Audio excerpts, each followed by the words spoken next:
Hey everybody, it's Jason Blaha here, and I did a video yesterday where I was discussing a basic breakdown of why it's really easy to write training programs for gaining muscle mass. And hypertrophy is actually the easiest adaptation to program for. It doesn't actually require complex training, and I broke down a basic program, and I had a subscriber who really kind of didn't understand the rate of perceived exertion involved. So let me put on my +5 hat of weaponsmithing, work on skilling up my crafting a little bit, and I'll kind of flip his question in here for you guys. And he pretty much is saying, look, I kind of need to know what sort of rate of perceived exertion because, I'm very competitive. I'm very competitive. Do I need to leave a rep in the tank? Because I like to always push myself and try to hit PRs all the time. And what I'm going to say to people, if you're not a noob, you probably don't want to go above a rate of perceived exertion on the scale of 1 to 10. More than about 7 to 9. It really isn't a good idea.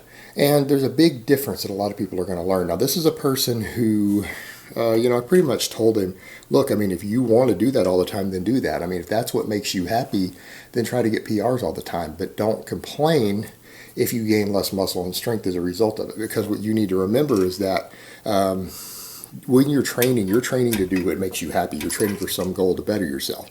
And if your goal is to hit a PR all the time and that's what makes you happy, then do so. But be aware you might get hurt easier and you are probably going to make lower progress.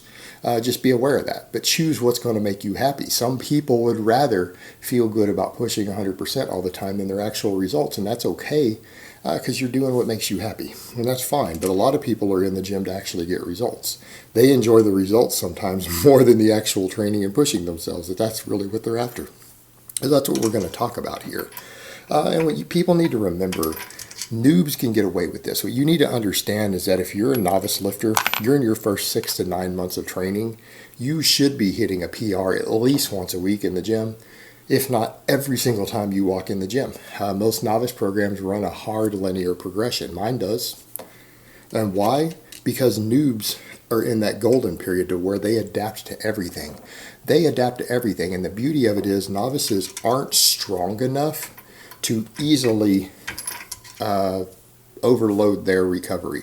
Meaning novices just aren't strong enough and their nervous system doesn't recruit muscle fibers at a high enough rate. They don't have enough muscle mass to push their body beyond its recovery very easily. So it's very, very hard for a noob on a structured program, even if they're hitting PRs, and that's a personal record or personal best, also known as PB.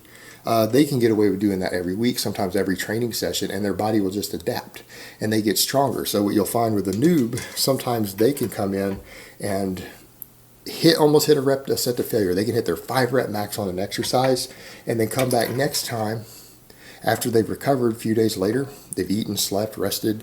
They can come back later and they will have gotten bigger and stronger from that workout. That one workout, sometimes 2-3 days later, they're bigger and stronger. Like if you were to do a measurement that could scan it really close, they will have gained little tiny fractions of muscle. It's amazing. And they're going to get better at the lift. Their neural efficiency goes up. It's amazing being a noob. Where sometimes they can come in and add 5 or 10 pounds of that lift that was their 5 rep max, and then they can get 5 or 6 reps with it. Sometimes they can gain a rep the very next workout after adding weight. Intermediate and advanced lifters will never have it that good. But they can push themselves and just get stronger and bigger all the time, every single week. Everything increases for them on a weekly basis. And it's partially because noobs are simply not strong enough to push beyond their recovery limits. As you get through the first half of the noob phase, you start getting into that back stretch of the novice phase, or you hit early intermediate, what you're going to find, novices are capable, or lifters in general, are capable of generating enough tonnage that they can't recover. Like if they were to go to their limits, they're not recovered within 2 days. They're not recovered in 48 hours. They can push themselves beyond their recovery limits.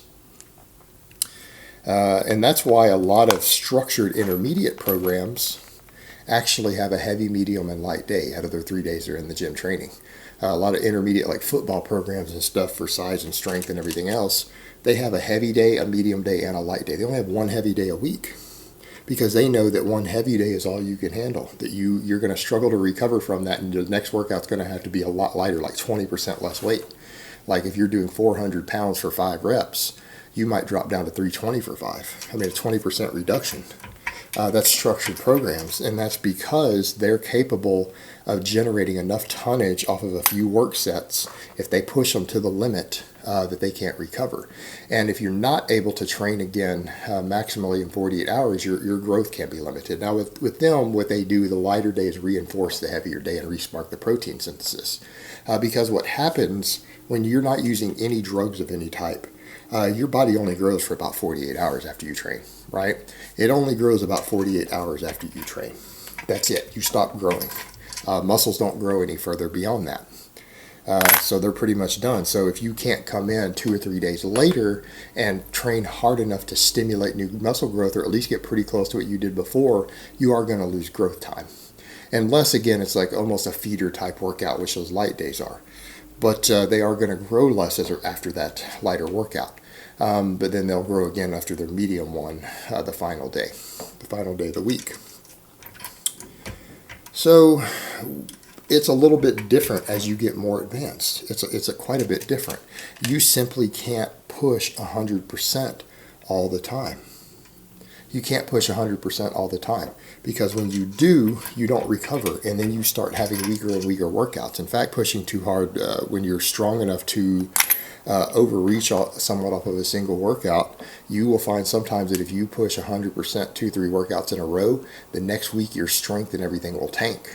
But you'll find sometimes you have to reduce everything 10%, 15%. You can't lift what you were lifting before.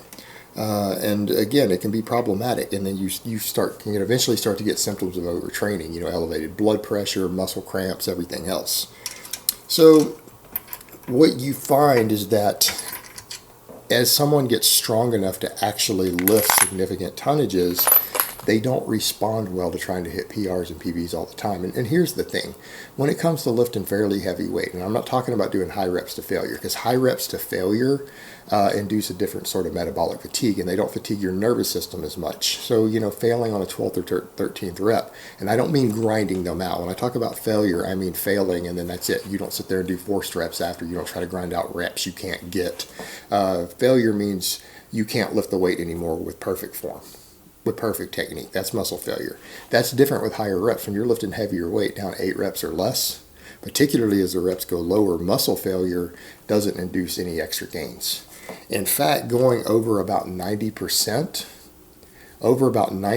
of your exertion potential, like your strength potential, doesn't give you any extra benefits. It only hinders recovery. The body will actually grow from 80 to 90% effort very effectively, as long as there is some progression in there.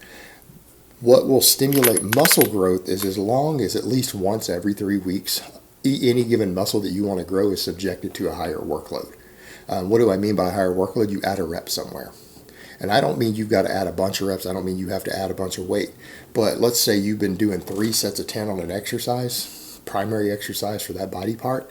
As long as at least once every 3 weeks, you can add a rep somewhere. All right, you could take one of those 8 rep sets and do 9 reps. If you can do that at least once every 3 weeks, you're going to grow from it. You're stimulating new muscle growth. Absolutely guaranteed to, because you hit it with a higher workload. And in fact, even when you add that 9th rep, let's say you're doing a set of 9 and two sets of 8, you'll grow off that for like 3 weeks straight, as long as you can replicate it. As long as you can replicate it a few more times, you can grow off that for several weeks. Adding 5 pounds somewhere, adding 2.5 pounds somewhere will stimulate new muscle growth, because again, you're subjecting the body to a progressive workload. As long as you can make a muscle work a little bit harder every few weeks than it was a few weeks before, it will continue to grow. It won't stop growing. Now, is it going to be rapid growth? Not really, probably not. But if you're talking about long term of how much muscle can you stack on month after month, year after year, it is that gradual progression that helps you do that. The human body thrives on microloading. The human body thrives on you making it work just a little bit harder, just a little bit harder, just a little bit harder, month after month. As long as you continue to do that, it will continue to adapt, it will continue to progress, it will continue to get better. That's the nature of it. But when you push it beyond its limits, you have to play catch up somewhere. All right, you have to play catch up somewhere. You can't continue to do that forever. So I recommend For most lifters, once you kind of finished out your noob gains, train hard, train heavy, train with a reasonable workload, but leave a rep in the tank. You know what? And there's nothing wrong with leaving 2 reps in the tank. As long as there is at least a gradual trend in the amount of work you're doing, as long as you're adding workload over time, it's perfectly fine to leave a rep or 2 in the tank, particularly on big exercises. Now, if you want to take your curls to failure every workout, feel free to do so. You want to take a little bit of work for your rear delts to failure, that's fine. Don't do it with big exercises. Don't do it for big muscle groups. Because it will oftentimes impede your progress, and it just isn't necessary to get bigger. It isn't even necessary to get stronger. As long as the workload itself is gradually increasing over time, you will continue to improve. All right, guys, but that's really all I have to say on that today. I hope it's been informative, and I will talk to you guys next time.